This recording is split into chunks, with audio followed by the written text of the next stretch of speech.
शिवा मराठों का छत्रपति इस दुनिया से रुखसत हो चुका। तरस गए पर आज भी कोई अच्छी खबर नसीब नहीं हुई। मराठों की जमीन पर भी मुगलों का राज। जैसा दुश्मन मिलेगा कहाँ। शेर नहीं रहा, लेकिन छावा अभी भी जंगल में घूम रहा है। मैम कैसी लगी मूवी मैम?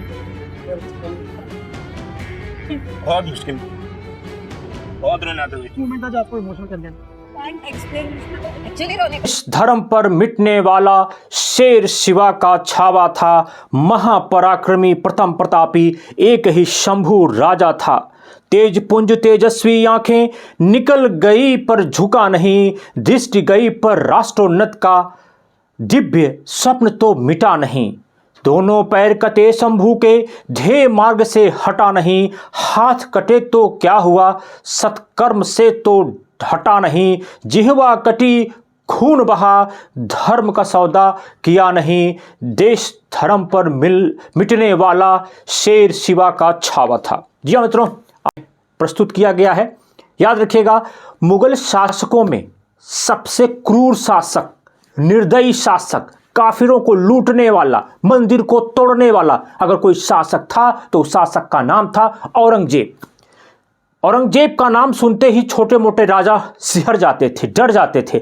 लेकिन उस मराठा भूमि पर, उस महाराष्ट्र की भूमि पर छत्रपति शिवाजी का छावा अर्थात कि शेर का बच्चा संभाजी महाराज ने उसके बुरहानपुर शहर में आक्रमण किया।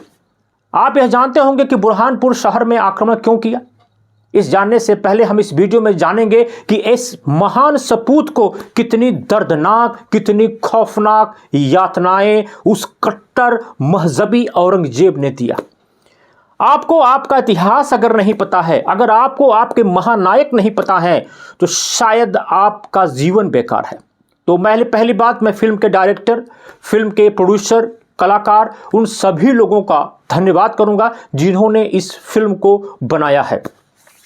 इतिहास में अगर आप देखें तो आपको लगेगा कि हमारे बहुत सारे ऐसे महानायक हैं, जैसे छत्रपति शिवाजी हुए, महाराणा प्रताप हुए, या इधर छत्रपति संभाजी महाराज। इनको इतिहास में मात्र एक पेज में समेट के रख दिया है, जबकि अन्य मुगलों को, सुल्तानों को ग्लोरीफाई करने में मोटी मोटी किताबें लिखी गई हैं। उनका नाम भी दिया गया है मुगल एम्पायर, सल्तनत एम्पायर। इस तरीके से ग्लोरीफाई किया गया है। पूर्व के बॉलीवुड की फिल्मों को आप देखें तो मुगले आजम, क्या भाई महान चित्रण किया जा रहा है। जोधा अकबर, जोधा बाई, इस तमाम तरीके के सीरियल, अनारकली जैसे सीरियल को लाके ऐसे प्रस्तुत किया जाता है जैसे कि मुगल एक चॉकलेटी बॉय हो, उनके जैसा पवित्र हृदय वाला कोई नहीं है। उन्होंने सब कुछ अच्छा किया। लेकिन जब आप पहली बार किसी बॉलीवुड डायरेक्टर ने और औरंगजेब को, मुगलों को, उनको उसी औकात में जो उनका चरित्र चित्रण था दिखाया गया है। बुरहानपुर पे जो आक्रमण किया संभाजी ने, आप सोचते होंगे कि बुरहानपुर पे ही क्यों आक्रमण किया। उसका मतलब यह था कि बुरहानपुर जो वर्तमान में मध्य प्रदेश राज्य का एक हिस्सा है, वहां पर जो दक्कन यानी दक्षिण भागों से लूटी गई संपत्ति रखी जाती थी। एक दिव्य और भव्य मुगलों का शहर था। जितने भी गुलाम थे उनको वहां रखा जाता था, उनसे काम लिया जाता था, महिलाओं को वहां बंदी बना के रखा जाता था। तो बुरहानपुर पर आक्रमण का मतलब था कि यह आक्रमण सीधा औरंगजेब के दिल पे जाके लगेगा, औरंगजेब का मस्तिष्क झुक जाएगा अगर इस आक्रमण से जीत लिया जाए, अगर इस आक्रमण से उस युद्ध को जीत लिया गया। मित्रों, आपको यह जान के हैरत होगी कि जब भी हम हारे हैं, हमें मुगलों ने नहीं हराया है, हमें अंग्रेजों ने नहीं हराया है, हमें अपनों ने हराया है। और यह बात संभाजी पे उतना ही फिट होती है कि संभाजी के जो टीम के कुछ गद्दार लोग थे, उन्होंने ही संभाजी को संगमेश्वर में पकड़वा दिया। तो बुरहानपुर जीत जाते हैं, एक अकूत धन पाते हैं। बात धन की नहीं थी, बात थी चोट पहुंचाना। उस औरंगजेब के आत्मा को झकझोर दिया इस बुरहानपुर की जीत ने। औरंगजेब आता है, औरंगजेब आने के बाद कहता है कि भाई इस संभाजी को पकड़ो, छत्रपति संभाजी को पकड़ो। और युद्ध होता है। युद्ध में अपने गद्दारों की वजह से छत्रपति संभाजी महाराज पकड़े जाते हैं। और पकड़ने के बाद उन्हें यातनाओं का दौर शुरू होता है। वह यातनाएं नाखून काटने से लेकर बाल उखाड़ने तक, सीने पूरे बॉडी को काट काट के उस पर नमक लगा देने तक सीमित रहता है। चूंकि एक वाकया मुझे याद है कि जब औरंगजेब का बेटा अकबर भागकर इनकी शरण में आया तो छत्रपति संभाजी ने औरंगजेब की बेटी जीनत को एक लेटर भी लिखते हैं। उस लेटर में वो स्पष्ट कहते हैं कि अपने पिताजी को समझा दो कि मैं तो उनके चंगुल से भाग निकला।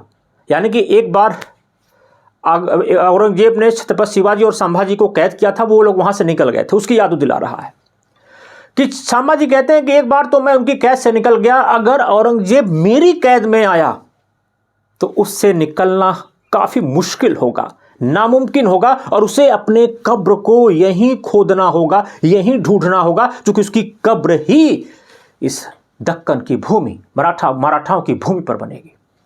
मित्रों, खैर यातनाओं के इस दौर में औरंगजेब ने कहा कि आप इस्लाम स्वीकार कर लीजिए, कुछ किले हैं उनको वापस कर दीजिए और आप जाइए ऐशो आराम की जिंदगी जीजिए।